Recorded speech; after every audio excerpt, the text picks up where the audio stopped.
Hey friends, Mobility Sunday. We're working on front of the leg and forearm mobility. We're going to start off with some mashing of the forearms. No implement required apart from your forearm and your knee. So forearm, palms facing up, and we find a spot, any spot here along your forearm, place your knee on it. You can control how much weight you put into it. You'll find a spot that's quite tender, and you're just going to hold here. Let's say count to 30 seconds. Once 30 seconds is over, it should feel a bit looser. You can find another spot on this arm, maybe 2 to 3 spots. Then you go to the other arm, 2 to 3 spots. Then your wrists have been mashed. We go into a bit of passive stretching. 2 rounds. We start off with the couch stretch, 60 seconds each side, followed by the finger back stretch, 30 seconds. So couch stretch. So we want to get the knee as close to the corner of this wall as possible. So close is going to be harder, further away is going to be easier. We want to choose a version that allows us to bring this other foot forward and also have this hip open. So if I was struggling just to come up from here, maybe move the knee more forward. From there, I squeeze the glute. I want to tuck that pelvis under, and from there I should feel a stretch down this front area, the hip area. You might be down here, totally fine. But if you have the mobility that's required, you can come nice and tall and you're going to intensify this stretch.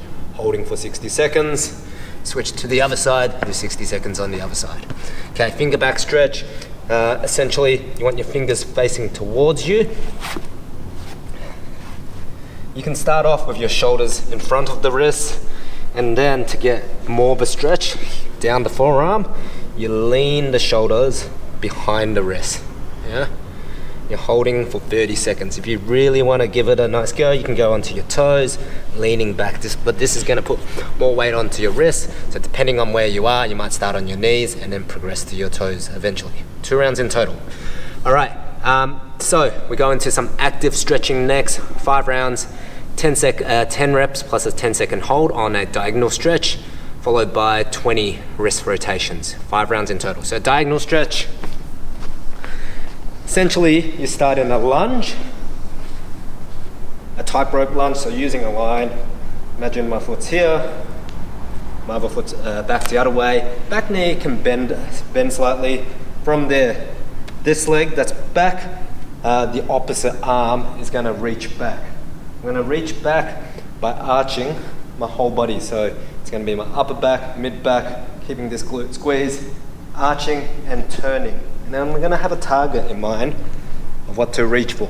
So it could be back of the knee. This is where I'd start. Then you'd make your way down your calf, maybe the middle of the calf. And then the goal would be heel. Yeah? Make sure you're arching and rotating at the same time rather than just simply reaching like this. Yeah? You'll notice that you won't feel the stretch down here, and not getting the benefit of the diagonal stretch, which should be more of an arch and turn and reach. If you're finding balance is an issue, place your knee on the ground in the same drill. Yeah? And the 10-second hold happens after the last rep. Wherever you are reaching, you're holding it there for 10 seconds. Feeling it down, across here. Do the other side. Then we go into those wrist rotations. So spreading out your fingers as far apart as possible. I want to make sure my shoulder is over my first knuckle.